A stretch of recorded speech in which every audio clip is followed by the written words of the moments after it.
there are two issues converge here. One is the question, what do we want to accomplish? What do we reasonably think we can accomplish?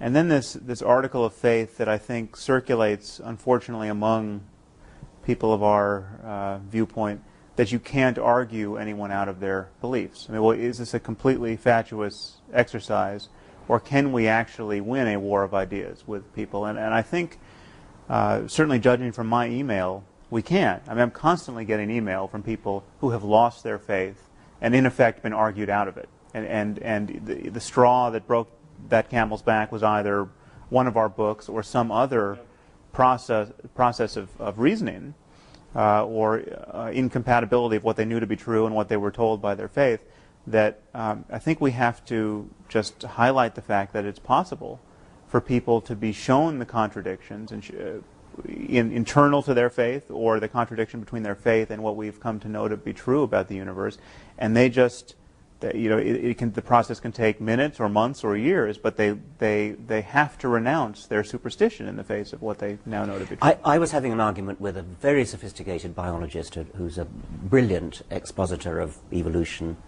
and he still believes in God. And I said, how can you, what's this all about? And he said, I accept all your rational arguments, however, it's faith. And then he said this very significant phrase to me, there's a reason that it's called faith. He said it very decisively, very almost aggressively. There's a reason that it's called faith. And that was to him the absolute knockdown clincher. Right. You can't argue with it because it's faith. And he said it proudly and defiantly, rather than in any sort of apologetic way. Yeah, and you get it all the time in North America from people who say you've got to read William James and have had to be able to judge other people's subjective experiences, which is something that's by definition impossible to do. Right. If it's real to them, why can't you respect it? I mean, this wouldn't be accepted in any other field of argument at all. The impression people are under is the critical thing about them. I had a debate with a very senior Presbyterian in Orange County. I asked him, because we were talking about biblical literalism, of which he wasn't an exponent, but I said, well, what about the graves opening at the time of the crucifixion according to St. Matthew? Matthew, I'd rather say. And everyone getting out of their graves in Jerusalem, walking around greeting old friends in the city. I was going to ask him, doesn't that rather cheapen the idea of the resurrection of Jesus? But he mistook my purpose. He wanted to know if I believed that had happened. That was what he thought. Right. And he said that as a historian, which he also was, he was inclined to doubt it. Right. But that as a Presbyterian minister, he thought it was true. I thought, well, all right then. No, I'm seriously, for me it was enough that I got him to say that. Right. I said, in that case, I rest my case, in fact. I don't want to say any more to you now. You've said all I could say. Yeah. Well, there's one other chip I'd like to put on the table here. There's this phenomenon of someone like Francis Collins, or the biologist you just mentioned, someone who obviously has enough of the facts on board, enough of a scientific education to know better, and still does not know better, or professes not to know better. And I think we have a cultural problem where, and this was actually brought home to me at one talk I gave. A physics professor came up to me at the end of the talk and told me that he had brought one of his graduate students, who was a devout Christian, and who was quite shaken by my talk. And all I got of this report was that this was the first time his faith had ever really been explicitly challenged. And so there's something about that. It's true to say that you can go through the curriculum of becoming a scientist and never have your faith explicitly challenged because it's taboo to do so. And now we have engineers who can build nuclear bombs in the Muslim world who still think it's plausible metaphysics that you can get to paradise and get 72 virgins. And we have people like Francis Collins who think that on Sunday you can kneel down in the dewy grass and give yourself to Jesus because you're in the presence of a frozen waterfall, and on Monday you can be a physical geneticist. Well, according to our friend, the great Pervez Hoodboy, the great Pakistani physicist, there are people who think you can use the jinns, the devils, and harness their power for the reactor. It's almost tempting to fund such a project. Yeah, and it seems, and I gather that, again, I can't get over him still, the respected Tariq Ramadan of St. Anthony's College, Oxford, says in his book, I'm told, that he believes in jinns too. Right.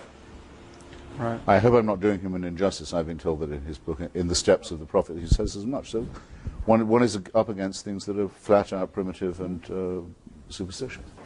I think it may be easier than we're supposing to shake people's faith. There's been a moratorium on this for a long time. We're just the beginning of a new wave of explicit attempts to shake people's faith, and it's bearing fruit. And the obstacles, it seems to me, are not that we don't have the facts or the arguments. It's these strategic reasons for not professing it, not admitting it. Not admitting it to yourself, not admitting it in public, because your family is going to view it as a betrayal. You're just embarrassed to admit that you were taken in by this for so long.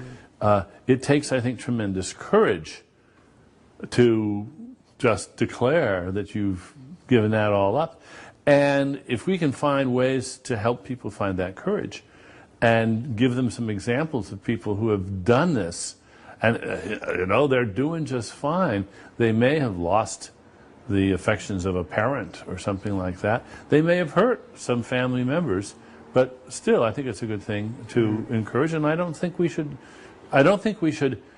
assume that we can't do this. I think we can. Yes, it's almost patronizing to suggest that we couldn't. I mean, to suggest that it shouldn't, that it's not. On the other hand, I think we all know people who seem to manage this kind of split-brain feat of, as Sam said, believing one thing on a Sunday and then something totally contradictory or incompatible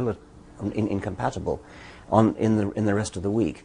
And there's nothing, I suppose, neurologically wrong with that. I mean, there's no reason why one shouldn't have a brain that's split in that kind of way. But it is unstable in a certain way. And I'm sure you're right that people do this, and they're very good at it, and they do it by deflecting attention from it. Yeah. And let's start. But how you can live with it? Let's start focusing attention. How can you live with a contradiction in your?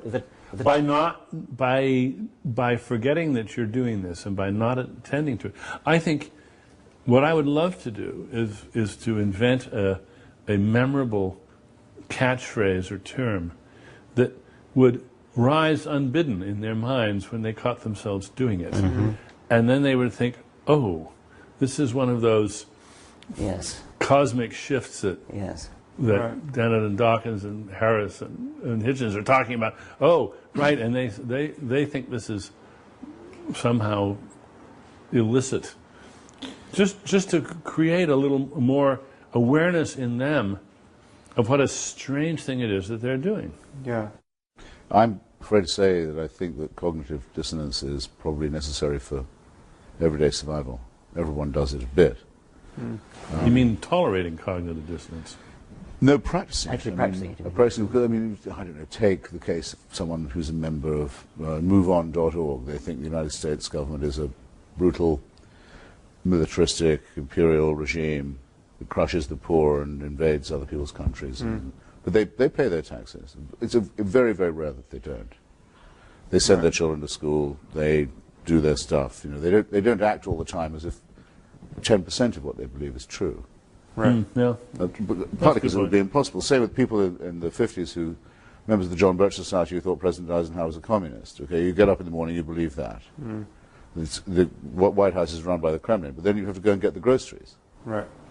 And do all that stuff. Why aren't you You still have to go and do it. Too many commitments, But you absolutely wouldn't be challengeable in your belief. It would be very, very important to you, but there would be no way in your life, your real life, of vindicating or practicing the opinion that you have. And I'm sure that the same is true of people who say, well, I shouldn't really prefer one child to another or one parent to another, but I do. I'm just not going to act as if I do. Right. All kinds of things of this kind. But what do you think as educators? Or Senator Craig saying he's not gay. Thinking in his own mind, he's absolutely sure he's not. Right. Yeah. But he can't manage his life by saying he is, or he isn't.